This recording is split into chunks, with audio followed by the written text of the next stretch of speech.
This is Suchitra Vijayan, and you're joining us for the Polis Project's Politics Podcast.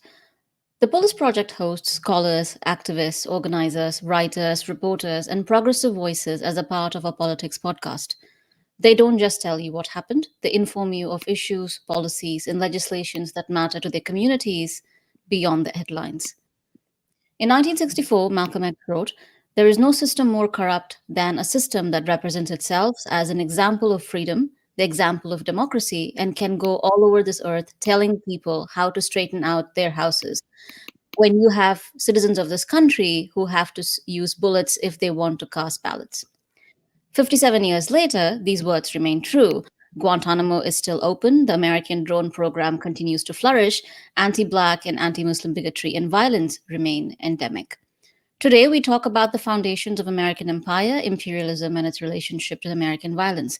We use the recent Biden inauguration as a lens to talk about three issues: the failure of political language, white supremacy as a tool of political conquest and control, and the limits of representative politics. Joining us today to discuss his essay, Reflections on an Imploding Empire, which appeared in the journal Africa as a Country, is Professor Russell Rickford. Professor Rickford is an associate professor of history at Cornell University. He specializes in African American political culture after Second World War, the Black radical tradition, and transnational social movements. He's the author of We Are an African People, Independent Education, Black Power, and the Radical Imagination. He's currently working on a book about Guyana and African American radical politics of 1970s. Professor Rickford, thank you so much for joining us today. Thanks for having me. Good to be here. Thank you for your essay, The Imploding Empire. And I want to start this conversation about asking about what you mean by imploding empire. And you also write that this empire is collapsing under the weight of lies. What do you mean by this imploding empire? Thanks. I mean, first of all, I think it's important what language we use, right? And so I try to be intentional about language, and I think that words like empire and imperialism are important to use because they name the problem and they name the enemy. Um, and I think that kind of incisive language can also cut through illusions and delusions and smoke screens, attempts to mystify and attempts to confuse us. Um, so right now where the United States is approaching a $1 trillion military budget. We've got something like 800 military bases around the world. This is a regime of terror, and it's important to point out that it's a bipartisan regime, right? That Republicans and Democrats have built this collectively, enthusiastically, and in fact they've competed for years to sort of determine who can cause more suffering throughout the world. Um, and so look, I think we have to recognize that the U.S. is the most dangerous regime on the planet, and of course, you know, domination of the Earth is not enough. Now we have a space force, right? Space wars, and in fact, the recent inauguration, right, Biden inauguration, which I know we're going to talk about in a few minutes. One of the flags that was fluttering overhead, over that whole sort of spectacle of multicultural empire was the Space Force flag. So really interesting to think about the ways in which the images of black and brown people are being deployed in the sort of political project that it's serving. Um, but I think that I talk about a imploding empire because I think that we're seeing collapse in a lot of ways. And I think that a lot of the social crises that surround us are an outcome of this kind of collapse, right? So, the theorist Aimé Césaire warned that the kind of violence that the mother country, if you will, that the metropole practices overseas is inevitably going to echo, is inevitably going to return um, to that mother country, and it returns in the form of fascism. right? So if we think about all this sort of examples of authoritarianism and state violence that have been intensifying in recent years, I think it's useful to think of it in terms of this sort of old framework of blowback from empire, you know. And there's so many examples, right? And we think about like how does fascism show up in our society? I mean, obviously we have some very overt examples recently with increasing visibility of neo Nazis and Proud Boys, et cetera. But there are many other examples, more sort of quotidian, perhaps the caging of immigrants, mass incarceration of Black people, brown people, um, but also state violence, right? These brutal crackdowns on dissent, on water protectors, on indigenous people who are defending their land, these militarized responses to anti-racist protests, support for the murder of environmental activists in Latin America and elsewhere. Um, so I think all of this is the result of an empire that is like all empires, that sort of reach its outer limits and is beginning to collapse in on itself. But that doesn't mean that U.S. empire becomes less dangerous. In many ways, it becomes more dangerous, right? Like a wounded animal that's cornered and that's going to strike out viciously. Um, so, Césaire also said that, American domination is the only domination from which one never recovers, right? Um, and, again, it's important to point out that that U.S. empire is U.S. imperialism is a bipartisan project. It's a project, obviously, that began way before Trump. And that it continues today under the Biden administration, even as the Biden administration takes office, right? So as we speak, right, there's plenty of evidence that Biden and his team are preparing a more hawkish approach on Iran. And we should also say, we should also sort of flag the ongoing suffering of the Iranian people under very brutal sanctions, right? But not only Iran, that there's every sign, every evidence that this administration is going to perpetuate the massive suffering of the Middle East, including in Yemen, which is an absolutely horrific situation, right, where scores of children and civilians are dying. Um, so we see, in many ways, as we watch, as we witness our society growing more grotesque and more vulgar. The January 6th siege is just one of, I think, multiplying examples of the kind of anti-human vulgarity that's manifesting throughout our society. I mean, we have to put it within the context of the global project of United States power. We have to understand these are sort of reverberations, in a sense, of our actions abroad. I quickly want to go back to you spoke about Trump. Something that I saw repeated over and over again is that how Trump was this aberration, that somehow with the Biden, there's a return of a certain kind of an American presidency. But in reality, Trump is not an exception. He's simply a manifestation of the existing crisis. Could you briefly talk about that before we move on to your work on Malcolm X and his anti-imperialist thought? Sure. Well,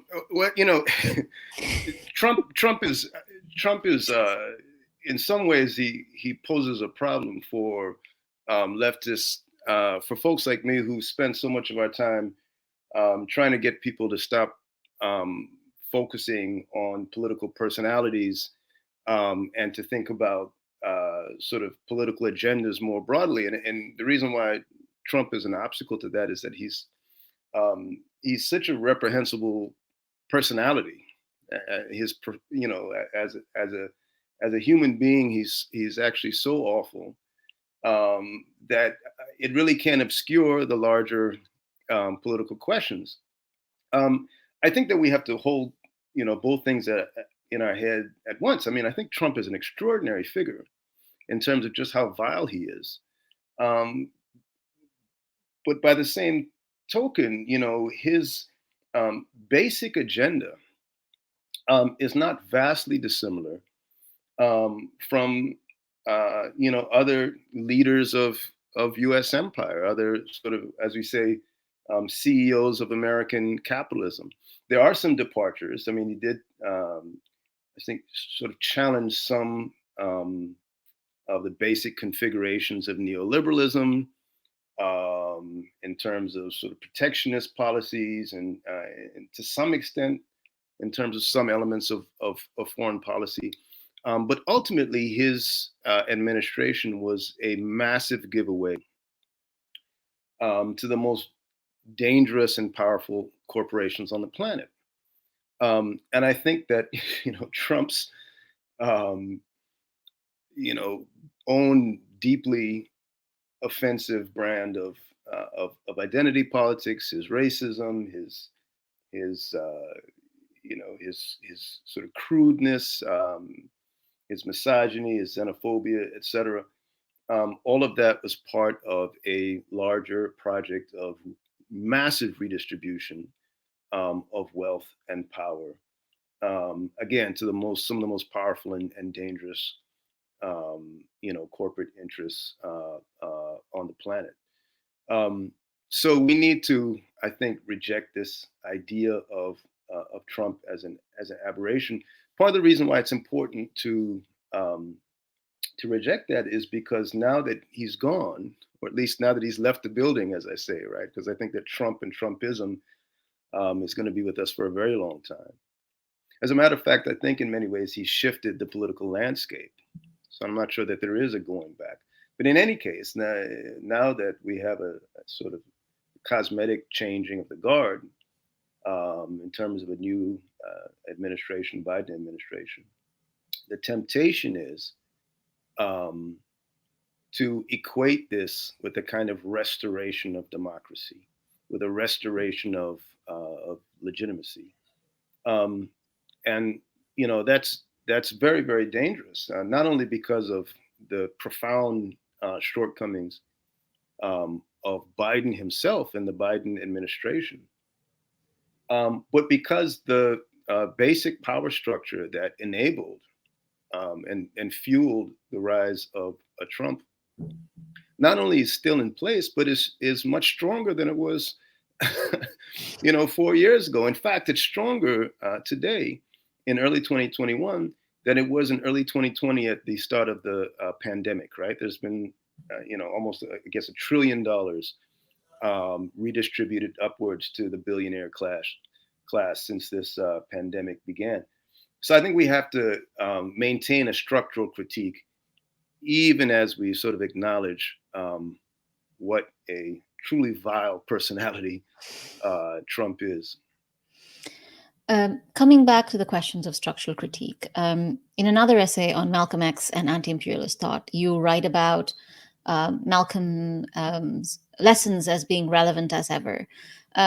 Walk us through his critique, his relevance, again, kind of going back to some of the earlier points that you made about American imperialism and how it relates to bringing back that violence here within the United States. Sure. Well, I think in particular of Malcolm's famous quote, the chickens coming home to roost. And this was the quote, part of what got him in trouble, not only with the US media, he was always in trouble with the US media and the political establishment, but it got him in trouble with Elijah Muhammad, head of the Nation of Islam. And Muhammad used it as the pretext for silencing Malcolm and ultimately for ousting Malcolm from the nation entirely. But Malcolm uttered that statement in the aftermath of the assassination of JFK. JFK was a beloved president, beloved by many Americans, of course, but Malcolm was talking about very specific US policies in terms of imperialism, policies in terms of Vietnam, policies in terms of sort of U.S. intervention in Africa, et cetera. So Malcolm Part of Malcolm's project, part of Malcolm's brilliance was his attempt to awaken Black people and oppressed people, awaken them politically, and particularly in the context of the Cold War, right? So Malcolm really was trying to extract Black people, extract uh, oppressed people from the sort of fog of Cold War thought. Um, and that meant combating rejecting all of the mythologies um, of American exceptionalism, right? This idea that the United States is the leader of the free world, right? Self-proclaimed leader of the free world. So Malcolm knew that the United States was pursuing absolute domination, whether you're talking about the Congo, whether you're talking about Vietnam, in the name of global capitalism. Of course, um, one of Malcolm's less quoted pronouncements is, he said, "Show me a capitalist, I'll show you a bloodsucker." Um, Malcolm's perhaps his greatest um, contribution was to, as he said, to internationalize the Black freedom struggle, the African American struggle, and in particular to raise it from a relatively narrow focus on civil rights, right? Sort of legal equality, equality before the law, which was by and large the focus of the sort of Black political mainstream, Black establishment. To raise it to a question of human rights, this sort of broader question of human rights, which helped, and in other ways, right, to link the Black American struggle up with revolutionary movements around the globe. And Malcolm understood that for that to happen, African American consciousness itself needed to be revolutionized, right? I mean, Malcolm, one of the things about Malcolm was that he was very merciless when it came to criticizing Black people. Right? He did it in a very humorous way, by and large, but Malcolm would have Black people laughing at themselves. And um, he said, Black people that we've been conditioned to defend our master, right? That we've been socialized to identify with our captors and to identify with Western culture. And so Malcolm, like so many other great theorists of the day, including folks like Frantz Fanon and others, um, insisted that oppressed people needed to undergo a process. Amilcar Cabral and others, that oppressed people needed to undergo a process of mental decolonization. That African Americans, even though they weren't subject to exactly the same forms of oppression of formerly colonized people in the third world, they also had to go through this sort of reconversion of minds.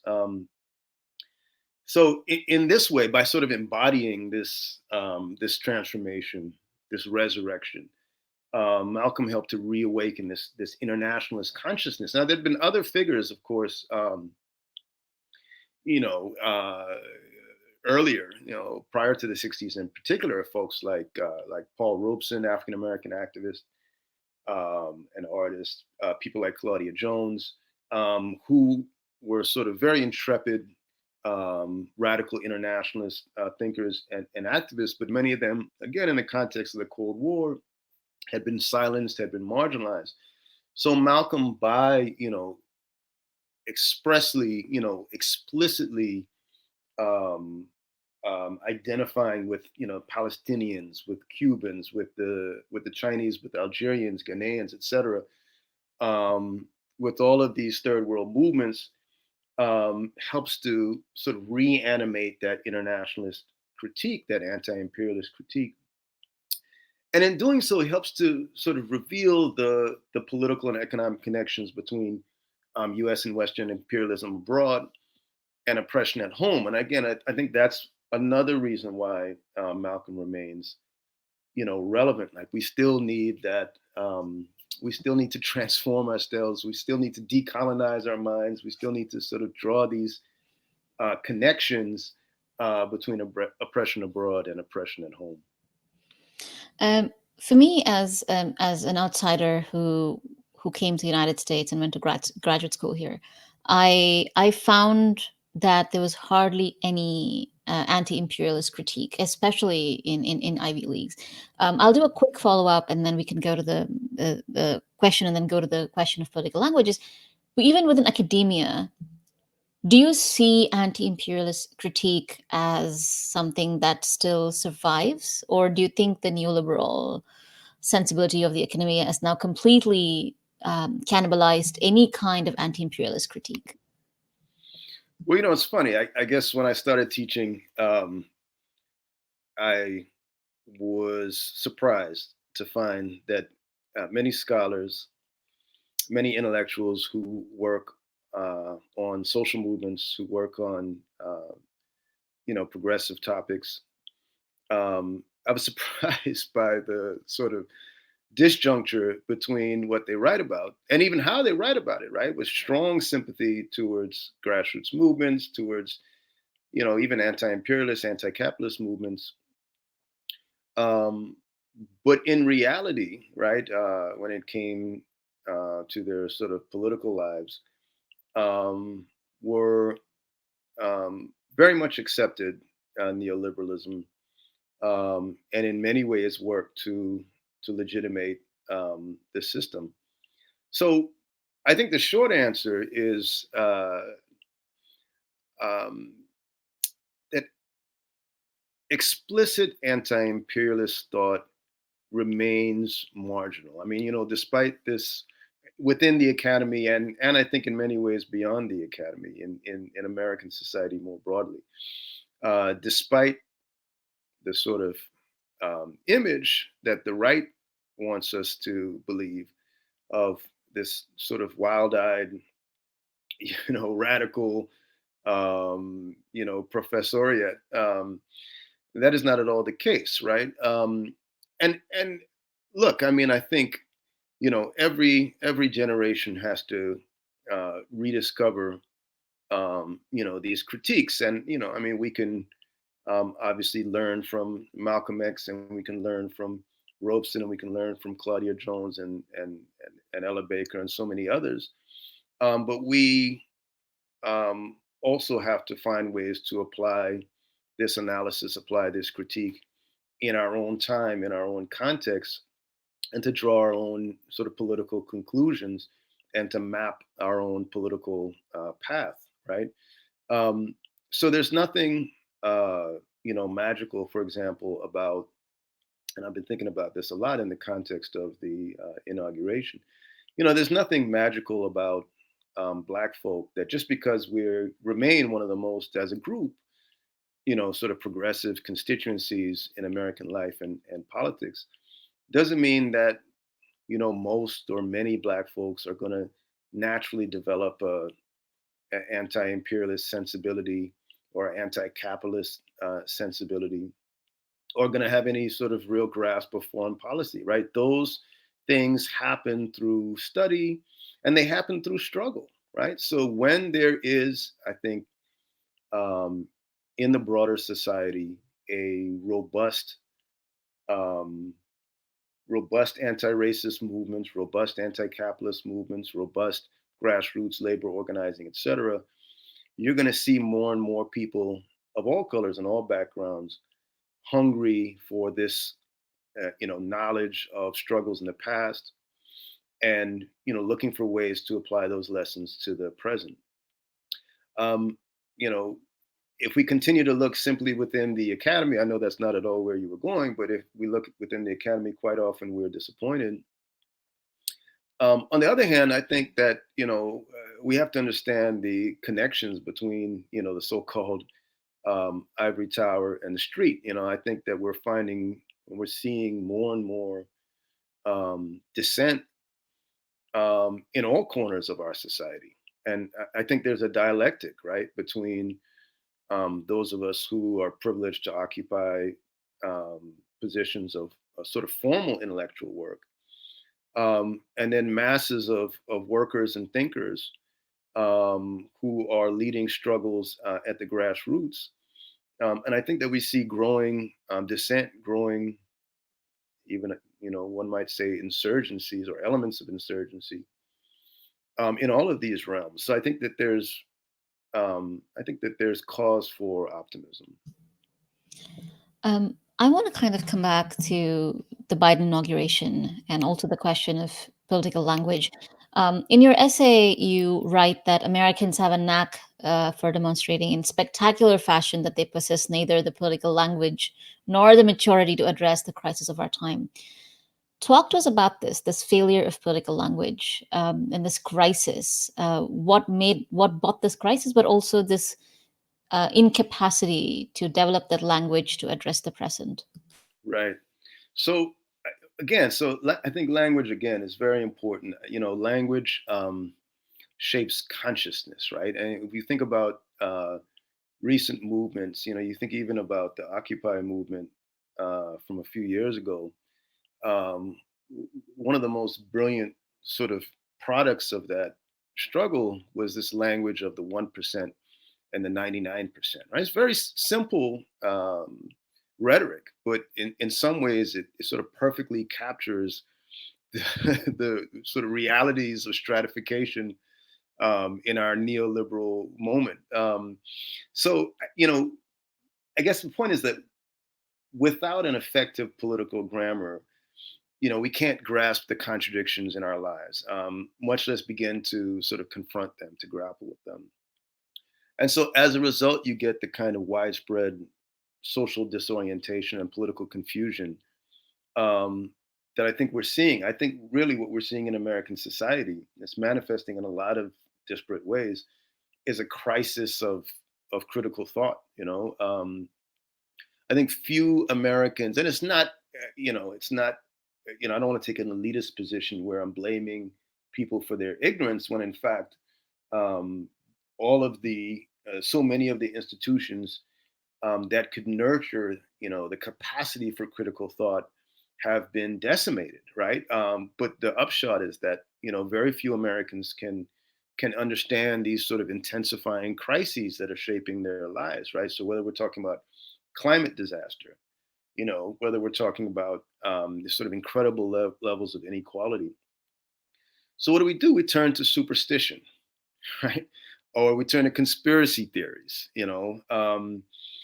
uh, these various, fundamentalisms, to misogyny, xenophobia, racism. I mean, these are deeply constitutive elements of our society.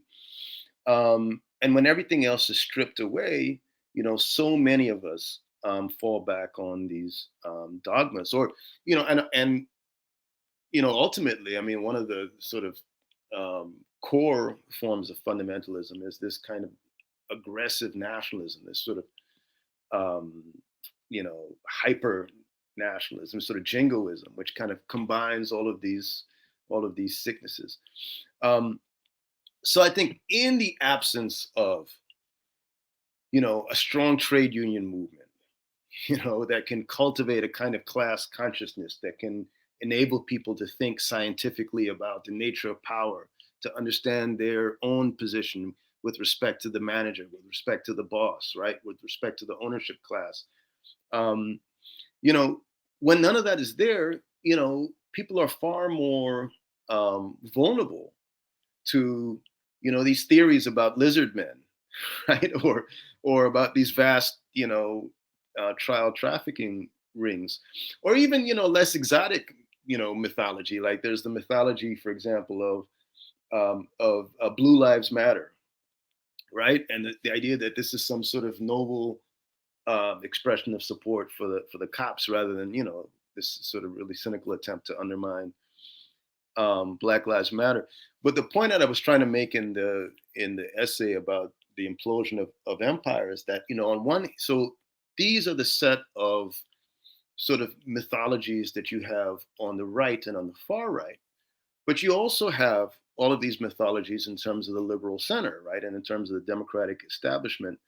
um, so whereas the far right has their lizard men, the liberal establishment has their conspiracies about Russia, and all of the sort of political strife in our society is a result of Russian interference. Or this obsession with cancel culture, or this sort of ridiculous narrative about this need to restore national unity, right? So, I mean, what is the result? The result is that as a public, we're asked in so many ways to choose between um, these competing illusions, but in reality, in many ways, they're different manifestations of just of the same disinformation campaign, right? Um, when you don't, again, when you don't have the progressive trade unions, when you don't, by and large, have the tenant groups, the cooperatives, whatever, like some mechanism for people to understand the contradictions of their lives, then the result is savagery, and in particular, there's the American form of savagery um, that we're seeing. So, I would say monopoly capitalism doesn't want thinkers; it wants consumers, right? And it wants to minimize resistance to manipulation. So it defeats people. It defeats them not just politically and economically, but intellectually and culturally and even spiritually. I want to talk about January 6th and the insurrection that happened. Um, and what really caught my eye in the essay was you say that white supremacy does not supremacy is not love of white folk. You talk about Mm-hmm. that. Um, First, I would love to kind of hear you. I saw it. I saw the insurrection Mm-hmm. live. So I was wondering your first initial responses to the insurrection, but also you link that insurrection to this idea of white supremacy does not perhaps like. Can you talk us Yeah. through that? Well, sure. I mean, for one thing, I mean, how was this ragtag band of this sort of motley crew of insurrectionists, but also, I mean, on one hand, it's sort of difficult to describe because in many ways it was sort of street theater. It was kind of political theater. It was sort of absurd in many ways, and in other ways it was deadly serious, right? And it was a very eclectic crowd. I mean, you had um, folks who clearly um, were on a lark, who just wanted to kind of rampage, who wanted to let off steam, and then there were folks who had sort of very serious plans for political mayhem and disruption and everything in between. But this kind of populist, white supremacist, xenophobic, you know, riot. This is not at all new to U.S. history. So many times in the past, and in fact, somebody said it was a lynch mob, and I think that's a very astute, analysis, a very astute label. Um, so, but in terms of, when I say white supremacy don't love white folks, you know, I think there's the tendency to sort of misdiagnose white supremacy as this sort of form of tribalist loyalty, right? Uh, but that's not at all what white supremacy is. White supremacy is not the basis for any kind of real solidarity. White supremacy is a mode of conquest, you know, and it's a necessarily violent and anti-human mode of conquest. So when you saw those far right protesters on January 6th, calling for Mike Pence to be hung, right? The great sort of patriarch Mike Pence, and setting up the gallows, or when you saw these, supposedly black, Blue Lives Matter supporters bludgeoning a cop to death, right? And beating up, white policemen. It's not really a contradiction because white supremacy is not about love. It's not about love for a particular group. Um, it's a death cult, right? And it'll crush anyone, including white folks, when it is expedient, right? It is a mode of domination. So, white supremacy, for example, can deploy, um, a sort of patriarchal discourse where it's ostensibly about protecting white women. And white supremacy can also brutalize, white women or women in general, and it does so all the time, right? And then, in fact, one of the main sort of abusers or perpetrators of domestic abuse are cops. I think that there really is a connection between what we're now is increasingly being exposed as, the deeply white supremacist elements within law enforcement, and the outrageous levels of domestic abuse perpetrated by people in uniform and by law enforcement. So yeah, I think it's important to remember that white supremacy don't love white folks, and it certainly don't love the rest of us. And this also brings us to this rainbow parade of diversity that the Biden administration, kept putting it out. Yeah. And of course, there's now an increasingly more being written about elite capture and limitations of identity politics. But does it really change if the CIA is headed by a woman? Does it really change the empire if a black man then heads the military?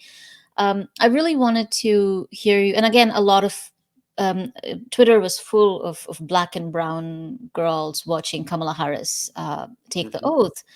Um, but as a brown woman, I really felt deeply um, affected because I had spent time in Afghanistan and Iraq. I've seen what the empire does on the ground. Talk to us about this weaponization of identity, the sense that somehow having more brown and black people somehow makes this a more benign place as against just white people Sure, running the sure, sure. administration. Yeah, I mean, look, I think this is a really, really important question to ask in this moment. And as you point out, you've seen on the ground the gruesome effects of U.S. imperialism, and those effects um, are carried out on black and brown bodies. I mean, that is the whether we're talking about the Middle East, whether we're talking about Africa, Latin America, right here at home, right? And yet the ruling class is able to create this amazing spectacle, and you have to sort of tip your hat. It was quite a spectacle. I mean, it was a pageant. It felt um like a coronation. it was an absolute coronation. Thank you, that's the word. I mean, and I think that we have to recognize the power of these rituals. I mean, I've been sort of been in anguish over this, to be honest. And um I there's a deep, I think, emotional appeal, and I think we have to understand, the power of these rituals, the appeal of this kind of theater. And I know that I myself am not immune. You know, it doesn't mean that I'm expressing sympathy for Kamala or for the Obamas, but I just have to confess that I'm. Remember we were talking about Malcolm and this insistence on the need to continuously decolonize ourselves, right? Well, I ain't finished, so I guess I just admit that to acknowledge that there's something deeply human, that there's a real desire for inclusion, even if we know, and as many of us do, that inclusion means participation in a rotten project, right? In an imperialist project. I guess none of us is immune, right? Particularly oppressed folks who should know better, right? We should know better. Um, the other part of this is that, look, again, I think that we have to acknowledge that, I had a friend on Facebook who said something like, okay, all of you leftists out there, we know Kamala is not going to save us, or we know that um, the Obamas are not going to save us. But let us just enjoy this one day. Let us just enjoy. Uh, what did she say? Something about Michelle Obama's, pantsuit, or and yeah, Michelle Obama looked amazing, and who's the young poet, Amanda Gordon, right? She is obviously brilliant, right? Obviously brilliant. And yes, I mean the larger point, I guess, is that absolutely people deserve to breathe a sigh of relief that Trump has, finally departed. But as you point out, right, does the presence of, a Kamala in the Biden administration mean that the U.S. is going to end its support for Israel's criminal policies of occupation and annexation? Does it mean that the U.S. is going to change course on Venezuela, right, or end the military recolonization of Africa, right? Of course not. So um, no matter how colorful the window dressing may be, obviously the U.S. empire is just as deadly, and we have to recognize this propaganda for what it is. It's not. I don't think it's about indicting, Amanda Gorman, this young woman. Even though I've been talking to my partner about this, I'm really worried about that young woman because I think she actually does have a political critique, um, and I think that she is going to continue to be manipulated by some deeply anti-human elements. But in any case, I don't think it's about indicting this very talented young woman. Hopefully, movements can, grassroots movements can reclaim her. I think it's about recognizing this propaganda for what it is, and it is attempt to shrink. It's attempt to manipulate us, to control us, to shrink our political horizons, to smother our aspirations, um, and to convince oppressed people and conscientious people that the best we can hope for is this, as someone called it the other day, this intersectional imperialism, right? That is not what working people want. On one hand, we have to acknowledge it appeals to these images, this kind of pageantry appeals to a lot of working people, to a lot of oppressed people, to a lot of people of color. But that's not what we want, right? We don't want rainbow drone strikes, right? We don't want a rainbow war machine, right? We want genuine liberation. People want to see their lives transformed, right? They want to see society transformed. Um, so I think elite capture is absolutely correct, but I'm still for me, I'm still trying to really understand, why so many black and brown folks, even non-elites, right? Because on one hand, you can look, the Obamas have done very well for themselves. So there's obvious rewards. I mean, and we have a class analysis, right? There's material rewards for folks like the Obamas, but even people who, they themselves and their families will continue to be deeply harmed by the policies that are being pursued by Kamala or by the Biden administration. Why is it that we continue to be so um, sort of vulnerable to this kind of manipulation? I think that's a very important question. I think it's a serious question for those of us who are um, truly committed to building anti-systemic movements. And the last thing I'll say very briefly is that um, I think there's a real connection between the kind of um, coronation that we saw, this sort of rainbow pageant, and this whole discourse of diversity and inclusion, right? The whole regime of diversity and inclusion, which sort of arises in the late 20th century, um, I think quite um, purposefully as an attempt to distort and suppress radical demands for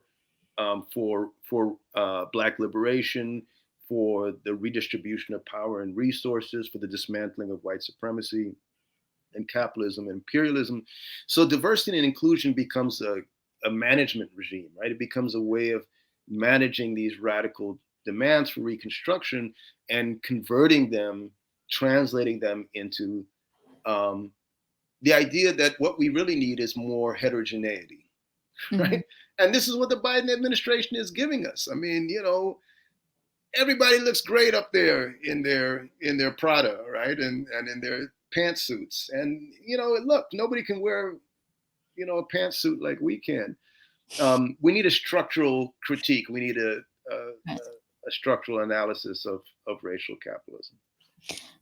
I think there was also, just as there was the sense of wonder and celebrations of, Michelle Obama's purple pantsuit and Hmm.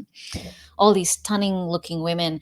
Hmm. It was also Bernie Sanders Yeah, sitting there. And that moment when it makes sense because the jackets that most of these women were wearing was more than $2,000 checks that these that's right. elected officials were trying to negotiate, right? So there's That's this right. moment of it was also people who got women, especially white feminist women, got very upset that Bernie Sanders stole the thunder. That's right. So, Yeah, so, I mean, as a frumpy academic, I fully appreciate Bernie's frumpiness, and as I said, like I'll take his frumpy democratic socialism, or even if we want to call it social democracy, over the sort of chic neoliberalism any day. um, it also kind of brings us to this moment where this other line of work that you think about is radical reimagination and what it means. Um, I want to come back to this moment that the empire is imploding. Hmm. There's also a certain kind of resistance that's growing. And as the empire implodes, there's hubris. We are living through the hubris. What comes after? Like, can the radical traditions, this radical reimagining, be a way for us to think through what comes? How does Hmm. the radical Black pedagogic tradition then help us think through this moment? What comes next? Right, right. Well, so I think it's a critical question, and it's a question that I think sort of consumes my political life and my intellectual life. I mean, on one hand, we've just got done talking about this inauguration and how it sort of foregrounds the politics of representation, and in doing so, sort of erases the politics of liberation, right? So how do we sort of recover? How do we reanimate um, that mass politics of liberation? I mean, in many ways, as I've said, I think that there's cause for optimism. If we think about the last several years, you know, um, we've seen a proliferation of mass movements. We've seen indigenous struggles. We've seen grassroots labor struggles. Right. We've seen wildcat strikes. Rank and file radicalism. Struggles at Amazon warehouses, struggles in the tech sector. So all of these areas that we thought were unorganizable, right? Uber drivers, et cetera, meat packers. This massive struggle at Hunts Point recently. So, these rank and file struggles, even in the face of a kind of um, passive and apathetic and shrinking sort of formal labor movement. Um, we've also seen the rise of a really radical climate movement, right? Especially led by young people, many of them young people of color, many indigenous folks. Um, and what's exciting to me about talking to these young folks is that they actually are, many of them are rejecting this kind of intersectional imperialism. They understand intersectionalism in its sort of original um, radical form, right? Which is, in terms of understanding the sort of lived realities of overlapping oppression and understanding that we have to dismantle these structures simultaneously. So, I mean, a lot of these climate activists are explicitly anti-racist, explicitly anti-capitalist. They recognize that the folks who are on the front lines of climate catastrophe in the global South are, brown folks, right? Who produce far less carbon waste, but actually are going to be underwater long before the people in the global north will be. So there's been this of course, this groundswell of anti-racist movements. What was fascinating to me as someone who participated in and studied, um, Black Lives Matter movements almost from the beginning, but then had grown really disenchanted with Black Lives Matter. I shared the critique um, of those who really were sort of criticizing many elements within Black Lives Matter for, um, basically allowing themselves to be incorporated in some ways into, the democratic establishment. But the point is that the sort of the most insurgent elements of BLM were reinvigorated last year, um, in the wake of these very visible killings, when this movement really went global. And it went global in a way that I think was a real threat to anti democratic elements in many parts of the world. And that insurgency, the anti systemic elements of that movement, it's not, that's not been quelled yet, right? That's not been smothered. That is still very much, those embers are still burning. Um, and I think that it was what was fascinating for me to see, in terms of the sort of proliferation of BLM as a symbol of people power, was that again, coming back to language, the language of Black Lives Matter became the sort of spearhead. It became the kind of focal point for a whole array of movements for grassroots democracy. And those movements did not always explicitly use anti-capitalist language. Quite often they did. They weren't always explicitly anti-imperialist. Sometimes they were. But I think if we take these movements, you know, not only BLM, but Standing Rock, climate struggles, et cetera, if we take them collectively, I think what we're seeing is people struggling in different ways, in different places, many of us imperfectly, but struggling towards a future that we're trying to name, that we're trying to articulate, that in some ways, old political language is useful. We talk about empire, et cetera, but we're also striving toward a new language, a language that's actually commensurate with the crises of our time. And so that's exciting to me. And it gives me hope, that perhaps we're trying to sketch out the outlines of a post-capitalist future, you know, a post, at the very least, a post-neoliberal era. Um, and what remains unclear is, what kind of new order are we going to awaken into, right? Is it going to be more just, more humane, or even more chaotic and primitive? And again, this becomes an even more urgent question as we deal with the realities of the sort of multiple overlapping social crises of the pandemic. Um, and I think the answer is up to us. I think it's up to us, y'all. And I think that it hinges in part on our ability to build people's movements around the principles of international solidarity. I think one of the most inspiring things that I've heard in the last year or two, I guess maybe almost a couple years old now, was that Bernie's speech.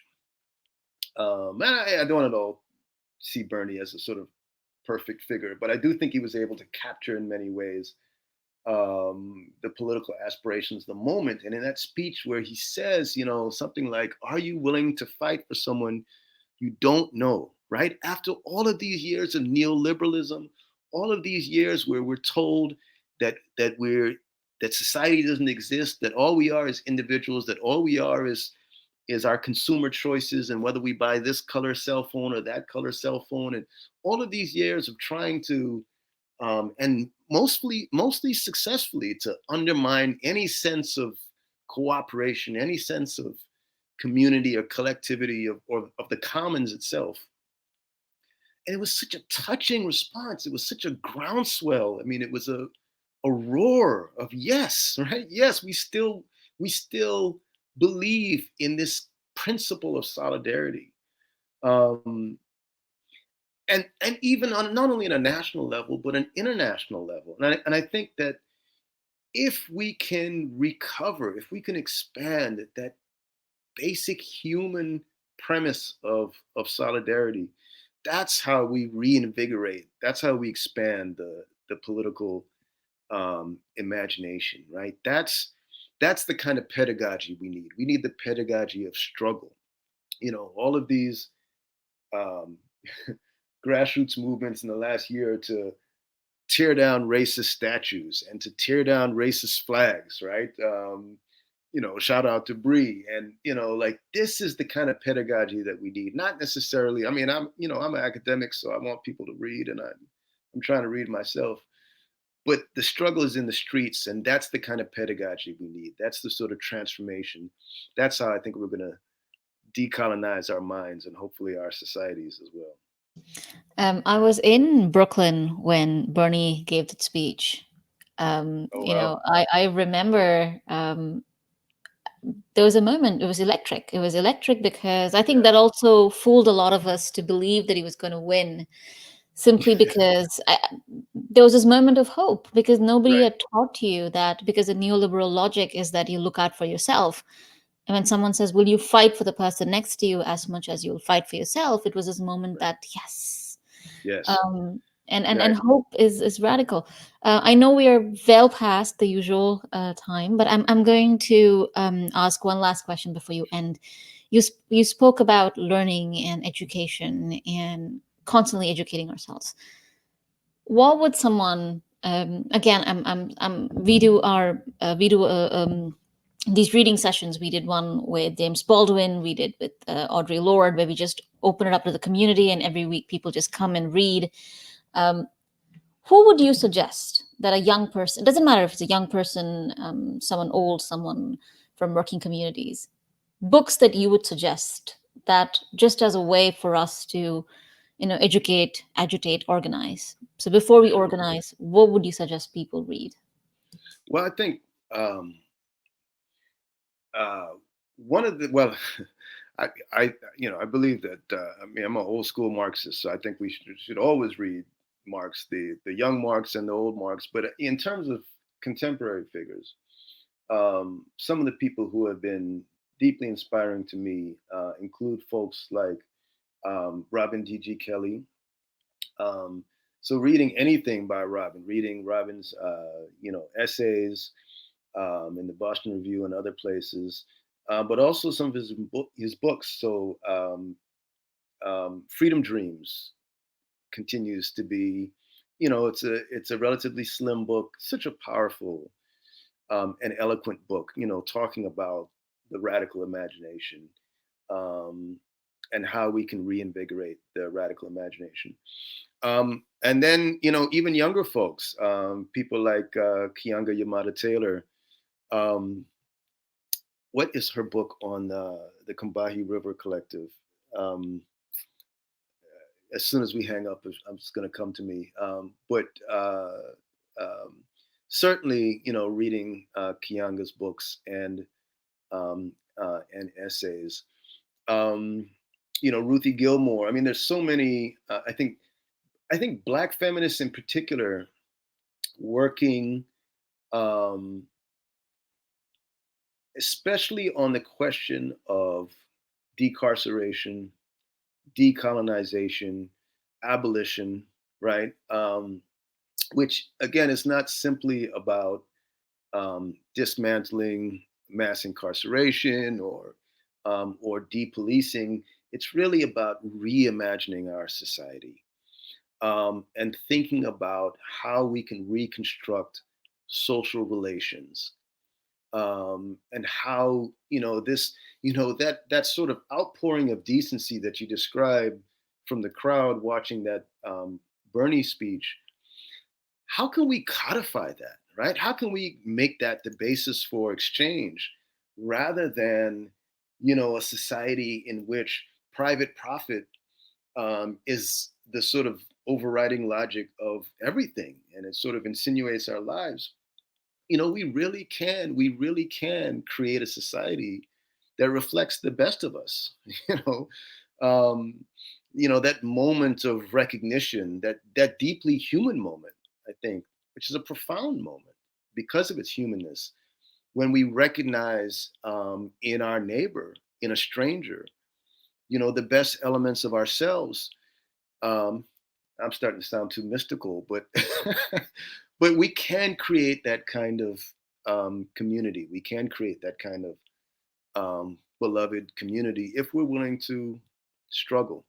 And I think the good news from the recent past is that there are many, many comrades who are willing to struggle alongside us. That's always a good place to finish. Thank you so much, Professor Rickford. Thank you so much for joining us today. It's And thanks for your wonderful essay. Thanks so much. It's been a pleasure. Thanks for having me. Thank you.